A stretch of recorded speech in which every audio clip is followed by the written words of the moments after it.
Vous partez bientôt en voyage et vous avez plus de 60 ans? Sachez qu'il existe quelques gestes, tout simples en apparence, qui peuvent gâcher votre expérience avant même que l'avion ne quitte la porte d'embarquement. Aujourd'hui, dans les quelques minutes, je vais vous révéler 8 faux pas invisibles, très fréquents chez les voyageurs seniors, mais dont aucune compagnie aérienne ne parle vraiment. Et surtout, comment les éviter pour un embarquement fluide, serein et sans stress. On commence tout de suite. 2. Erreur numéro 8. Monter trop tôt à la porte d'embarquement. C'est un réflexe très courant. Dès que la porte d'embarquement apparaît sur l'écran, beaucoup de voyageurs, surtout les plus anxieux, se lèvent immédiatement et se dirigent vers la file, parfois bien avant l'annonce officielle.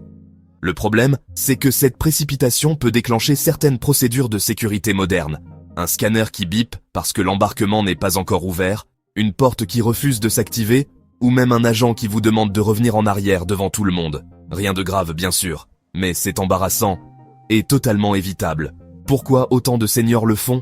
Souvent par crainte de rater le début de l'embarquement, ou parce qu'ils ne veulent pas se retrouver sans place dans les coffres à bagages. D'autres ont peur de mal entendre l'annonce, surtout dans les aéroports bruyants, où les messages se confondent. Résultat, on arrive trop tôt, on stresse pour rien, et on ajoute de la confusion dans la file. La solution est simple, restez assis ou assise jusqu'à ce que votre zone ou votre groupe soit clairement appelé. Avant de vous lever, jetez un œil à votre carte d'embarquement pour vérifier le numéro indiqué. Et si vous entendez mal, n'hésitez jamais à demander. Les agents sont là pour vous aider, et un simple « Est-ce déjà le groupe 3 ?» suffit à éviter l'inconfort d'un demi-tour devant toute la porte d'embarquement. Prenez votre temps, votre siège vous attend, personne ne vous le prendra, mais ce n'est que le début des pièges. Erreur numéro 7. Ne pas céder les sièges d'assistance, ceux de la première rangée. Beaucoup de voyageurs ne le savent pas, mais les sièges placés juste devant la porte d'embarquement, souvent en première rangée, ne sont pas destinés au grand public. Ils ne portent généralement aucune étiquette, aucune mention priorité. Et pourtant, ce sont des sièges d'assistance. Ils sont réservés aux personnes ayant plus de difficultés à rester debout longtemps. Seniors, passagers à mobilité réduite, voyageurs en fauteuil roulant, ou encore ceux qui se déplacent avec une canne. Le problème, c'est que plusieurs passagers, par habitude ou par fatigue, s'y installent juste quelques minutes. Et c'est là que les ennuis commencent. Quand ces sièges sont occupés, un senior réellement en difficulté se retrouve debout, souvent coincé au milieu d'une foule bruyante, d'annonces difficiles à entendre et d'un stress qui monte inutilement. Rester debout trop longtemps peut entraîner de l'essoufflement, un malaise, des douleurs articulaires, voire un risque accru de perdre l'équilibre. Et surtout, debout dans le chaos de la zone d'embarquement, il devient beaucoup plus facile de rater l'annonce de votre groupe ou d'être mal orienté vers la mauvaise file. Cela peut transformer une simple attente en moment désagréable, parfois même angoissant. Alors, voici la règle simple. Si vous avez besoin d'un siège d'assistance, prenez-le sans hésiter. Si vous n'en avez pas besoin, laissez-le libre pour quelqu'un qui compte dessus. C'est un petit geste, mais qui change tout pour ceux qui voyagent déjà avec plus de contraintes. Mais ce ne sont pas vos seuls papiers à préparer. Erreur numéro 6. Documents et cartes d'embarquement mal préparés. À l'embarquement, tout va beaucoup plus vite qu'on ne le pense. Une file qui avance non-stop, un agent qui scanne les cartes à la chaîne, des annonces autour, et vous n'avez que quelques secondes pour présenter vos documents. Pourtant, c'est à ce moment précis que beaucoup de voyageurs se retrouvent bloqués avec un téléphone dont l'écran s'éteint, une carte d'embarquement introuvable, ou une pièce d'identité rangée trop profondément dans un sac. Résultat, un petit moment de panique, un retard pour les personnes derrière vous, et parfois même un passage en file secondaire. La bonne nouvelle, c'est que tout cela s'évite avec 3 gestes très simples. Premièrement, gardez votre carte d'embarquement prête. Sur papier ou sur smartphone, peu importe. L'essentiel est de l'avoir déjà affiché ou en capture d'écran. Cela évite les problèmes de réseau, d'applications lentes ou de QR code qui refusent de s'ouvrir au dernier moment. Deuxièmement, préparez votre passeport ou votre pièce d'identité. Ouvrez-le avant d'arriver au guichet. Pas besoin de fouiller, de retirer les lunettes, de stresser devant tout le monde. Plus c'est fluide, plus vous gagnez en confort. Troisièmement, gardez tout à portée de main. Une petite pochette, une poche extérieure du sac ou un compartiment dédié. L'idée, c'est d'éviter le moment gênant où l'on vide son sac en public en disant « Attendez, je l'ai vu tout à l'heure ». Ce sont des détails, mais ces détails font toute la différence. Ils vous évitent une situation inconfortable, ralentissent moins la file et rendre votre passage beaucoup plus agréable. Et voilà qu'un détail sur votre bagage peut ruiner l'embarquement. Alors, à l'embarquement, beaucoup de voyageurs pensent que si leur valise cabine respecte les dimensions, elle sera forcément acceptée à bord. Mais malheureusement, ce n'est pas toujours le cas. Lorsque les compartiments supérieurs commencent à se remplir, les agents peuvent décider, parfois en quelques secondes, de rediriger votre bagage cabine en soute, même s'il est parfaitement conforme. Et pour les seniors, ce moment est souvent stressant, car on ne comprend pas toujours pourquoi un bagage passe, et un autre non. Ce que peu de gens savent, c'est que l'étiquette collée sur votre valise joue un rôle important. Selon la couleur ou la mention inscrite dessus, l'agent peut décider de vous la reprendre à la porte ou de l'envoyer directement en soute. À l'œil nu, c'est rarement clair, surtout si l'étiquette a été imprimée rapidement au comptoir. On croit garder sa valise, puis soudain, elle disparaît sur le chariot sans qu'on sache vraiment ce qui se passe. Dans ce genre de situation, il existe une règle d'or. Retirez immédiatement les objets essentiels avant de laisser la valise partir. Une fois votre bagage pris en charge, vous ne pourrez plus y accéder et il suffit de quelques secondes d'inattention pour perdre l'accès à ce dont vous avez absolument besoin. Médicaments, documents, lunettes, chargeurs, téléphone de secours, clés, argent. Gardez toujours une petite pochette ou un sac personnel pour vos indispensables. Chaque minute compte pendant l'embarquement et plus vous êtes prêt, moins le stress monte. Mais savoir où poser vos sacs dans l'avion compte presque autant que la façon de les remettre. Une fois dans l'avion, beaucoup de voyageurs rangent leurs affaires comme ils peuvent. Pourtant, la façon dont vous placez vos bagages joue un rôle essentiel dans la fluidité de l'embarquement et dans votre propre confort. La règle générale est simple, mais souvent oubliée. Les grosses valises vont dans les coffres et les petits sacs doivent aller sous le siège devant vous. Pas à vos pieds, pas dans le couloir, pas dans un coffre déjà encombré. Pour les valises cabines, un principe clé facilite la vie de tout le monde. Roue vers l'intérieur. Cette position optimise l'espace, permet d'en ranger davantage et évite que la valise ne ressorte à moitié du compartiment. Et quand chacun le fait, l'embarquement se transforme en une chorégraphie fluide au lieu d'un casse-tête. Pour les sacoches, petits sacs et personal items, les hôtesses répètent souvent la même consigne. Sous le siège. Pourquoi ? Parce que si tous les petits sacs envahissent les coffres, les valises qui devraient y aller n'ont plus de place. C'est là qu'un passager se retrouve à devoir envoyer son bagage en soute, parfois à contre-cœur, parfois en perdant un objet fragile ou important.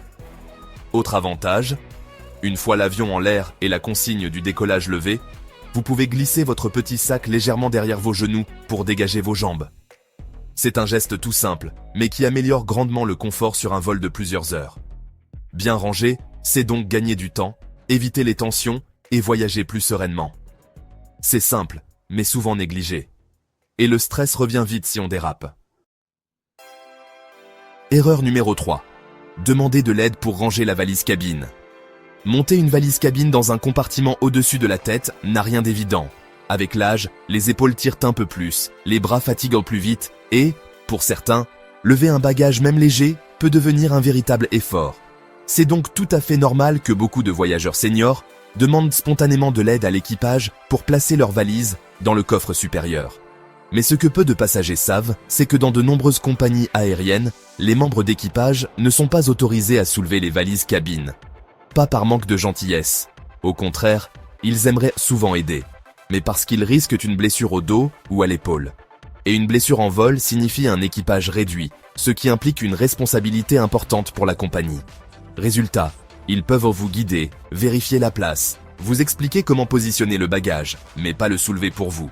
Voici la meilleure alternative, demandez l'aide d'un autre passager. Vous serez surpris de voir à quel point les gens, surtout ceux assis juste à côté de vous, sont prêts à donner un coup de main. La plupart le font avec plaisir. Et si votre valise est lourde dès le départ, il existe une solution encore plus confortable. L'enregistrer avant le vol. Cela vous évite de porter du poids inutile, réduit les risques de douleur et élimine complètement le moment de stress au-dessus de votre tête. Voyager doit rester agréable, pas devenir une épreuve physique. Mais, une fois dans l'avion, un autre piège vous guette. Erreur numéro 2. Changer de siège avant le décollage. Une fois installé dans l'avion, la tentation est grande. Repérez une rangée vide, un hublot libre ou un siège couloir plus pratique, puis s'y asseoir juste pour être plus confortable.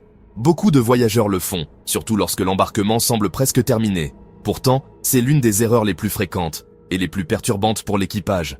Avant le décollage, les agents doivent vérifier que chaque passager est assis exactement à la place indiquée sur sa carte d'embarquement. Pourquoi ? Parce qu'un siège vide n'est pas forcément libre. Il peut appartenir à un passager qui arrive en dernière minute, à quelqu'un en correspondance, ou à une personne nécessitant une assistance particulière. S'asseoir ailleurs crée immédiatement de la confusion. L'équipage croit qu'il manque quelqu'un, doit refaire le comptage, vérifier la liste, poser des questions, et tout cela se déroule sous les yeux de tout le monde. Pour vous, c'est un moment inconfortable. Pour l'équipage, c'est une source de stress inutile. Et dans certains cas, cela peut même retarder le départ, car tant que tout le monde n'est pas identifié et assis correctement, l'avion ne peut pas bouger. La règle est très simple. Allez directement à votre siège officiel. Attendez que le signal « Attacher la ceinture » soit éteint pour envisager un changement, et uniquement avec l'accord de l'équipage. Cela évite la gêne, les malentendus et les regards insistants de ceux qui se demandent pourquoi la cabine n'est toujours pas prête. Enfin, restez attentif à un dernier détail souvent oublié. Erreur numéro 1. Ne pas s'installer calmement et préparer votre confort avant le décollage. Une fois dans votre siège, le plus dur semble fait. Pourtant, c'est souvent à ce moment-là que beaucoup de voyageurs, en particulier les seniors, commencent à ranger leurs affaires en vitesse. On glisse le sac n'importe où, on tente d'attraper les lunettes au fond d'une poche, on cherche un médicament au dernier moment. Et, en quelques minutes, on se retrouve mal installé, stressé ou frustré, juste avant le décollage.